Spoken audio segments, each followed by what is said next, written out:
Miris sekali melihat anak muda bergerombol, mengganggu ketertiban. Ingat, bergerombol mengganggu ketertiban itu bukan hal yang sangat keren. Kalau lo ingin terlihat keren, buatlah sesuatu yang bermanfaat buat orang di sekitar lo. Ingat, masa muda tidak akan terulang kembali. Lakukanlah hal positif dan bermanfaat bagi diri lo, agar lo tidak menyesal di kemudian hari. Gue juga apresiasi sekelompok pelajar di Bekasi, Jawa Barat. Mereka meminta maaf karena telah melakukan aksi tawuran. Tidak ada kata terlambat untuk berubah. Gue berharap hal ini juga diikuti oleh pelajar lain, agar tawuran tidak terulang di kemudian hari. Agar tidak ada lagi korban jiwa akibat tawuran.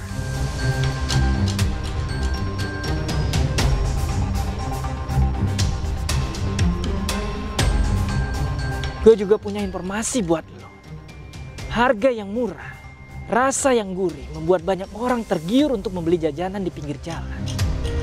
Namun gue ingatkan, ada sejumlah oknum pedagang yang berbuat nakal untuk mendapatkan keuntungan lebih. Salah satunya oknum pedagang cilok yang mencampurkan bahan dagangannya dengan bahan-bahan berbahaya dan tidak layak konsumsi. Jajanan pinggir jalan sudah menjadi bagian yang tak terpisahkan dari kehidupan masyarakat. Memiliki rasa yang gurih, berwarna cerah, dan harganya pun relatif murah, membuat masyarakat tertarik untuk mengkonsumsi jajanan di pinggir jalan. Namun tahukah Anda bahwa tidak semua jajanan pinggir jalan aman dikonsumsi? Masih banyak penjual makanan nakal yang mencampur dagangannya dengan bahan kimia berbahaya seperti boraks. Padahal bahan ini masuk ke kategori bahan yang bersifat toksik alias beracun. Sebut saja namanya cocol. Setelah negosiasi dan lobi yang berliku, Cocol akhirnya bersedia untuk memperlihatkan proses pembuatan cilok boraks dagangannya. Sebelum proses produksi, Cocol mengajak kami berbelanja bahan-bahan untuk membuat cilok, termasuk boraks. Menurut Cocol, boraks yang didapatinya tidak dijual bebas. Penjual boraks hanya akan memberikan barang tersebut kepada pembeli langganan atau orang yang dikenalnya saja. Usai membeli boraks, Cocol kemudian membeli bahan-bahan lainnya, seperti tepung sagu, terigu, penyedap rasa, dan lain-lain di warung langganannya. Apa aja nih bang? Bahannya bang? Ini sagu sama tepung terigu teh. Tepung terigu ya? Sama boraknya nih bang? iya boraknya itu teh. Berapa di segini bang? Itu 15.000 teh. 15.000 ya? Iya. Seperempat ini? Seperempat. Wih, banyak juga ya bang? Iya. 1 bulan cukup teh. 1 bulan ya? Iya. Sudah 3 tahun Cocol menggantungkan hidupnya dengan berjualan cilok keliling. Sejak pandemi COVID-19 melanda, dagangan Cocol turun drastis. Alasan inilah yang membuat Cocol menggunakan boraks untuk dagangannya. Ya pakai borak kan biar lebih awet aja teh. Biasanya 2 hari kan bisa jadi 3 hari, 4 hari gitu. Dan mungkin nggak robah lagi gitu, teksturnya sama aja gitu sama yang baru. Mungkin bisa jadi lebih gurih gitu. Apa dulu nih bang? Terigu dulu teh. Rencananya mau bikin berapa banyak nih bang? Bikin itu kan ada sisaan teh. Paling bikin 100 biji dulu teh. 100 biji? Sisaan yang jualan abang yang nggak Iya. habis gimana? Iya ada sisaan yang nggak habis teh. Abang jual lagi tuh? Iya jual lagi teh. Nggak apa-apa aja bang? Nggak apa-apa teh, kan masih bagus juga. Masih bagus? Kan pakai ini, pakai borak, pakai awet. Nggak basi tuh bang? Nggak basi kalau pakai borak mana. Bahan-bahan yang digunakan Cocol untuk membuat cilok sebenarnya tak jauh berbeda dengan pedagang lainnya.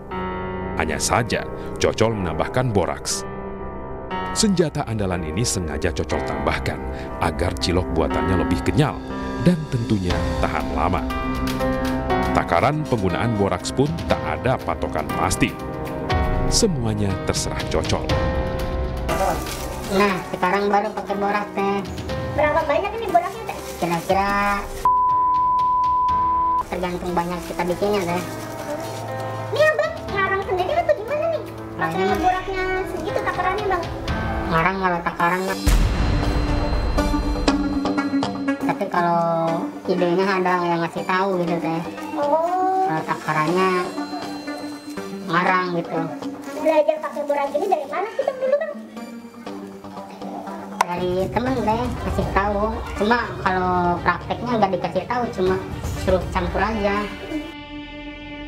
Cocol mengaku mengetahui bahaya boraks jika dimakan manusia. Namun ia tetap nekat menggunakannya. Tapi abang tahu gak sih sebenarnya kalau pemakaian borak itu tidak boleh bang? Tahu deh, kalau mau gimana lagi ya. Kalau nggak habis lagi saya nyoba-nyoba gitu tadinya. Tapi ternyata iya gitu awet teh. Saya jadi pakai jadi nyampe sekarang gitu. Dagangannya kayak jarang habis gitu. Suka nyisa gitu banyak. Kalau nyisa banyak kita kan rugi juga gitu kan. Kalau gini mah alhamdulillah gitu, maksudnya kalau ada sisa juga masih bisa dibesokin. Tak hanya menggunakan boraks, saat mengolah adonan cilok buatannya, Cocol juga tidak mempedulikan kebersihan.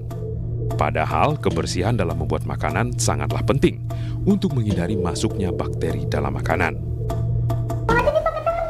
Iya teh, langsung aja pakai tangan. Abang kan tadi belum cuci tangan kayaknya deh. Ah, tanggung teh, biarin lah.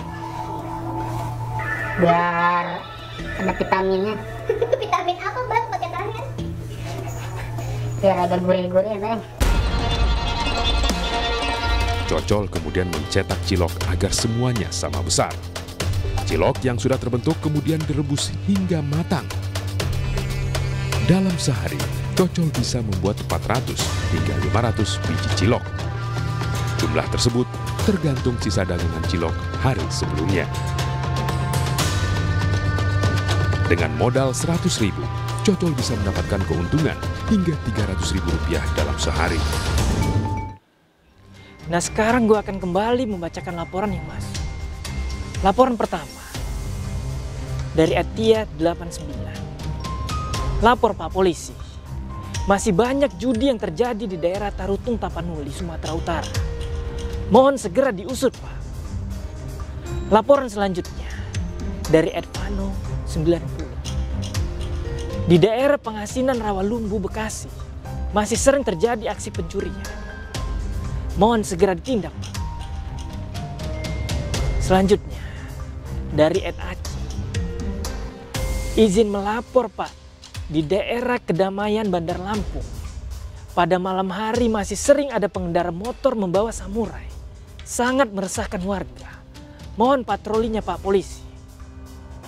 Ingat, Anda tidak perlu takut untuk bersuara. Gue Bang Ano bakal jadi suara bagi yang resah dan takut. Gue bakal jadi wajah bagi para pengungkap kebenaran.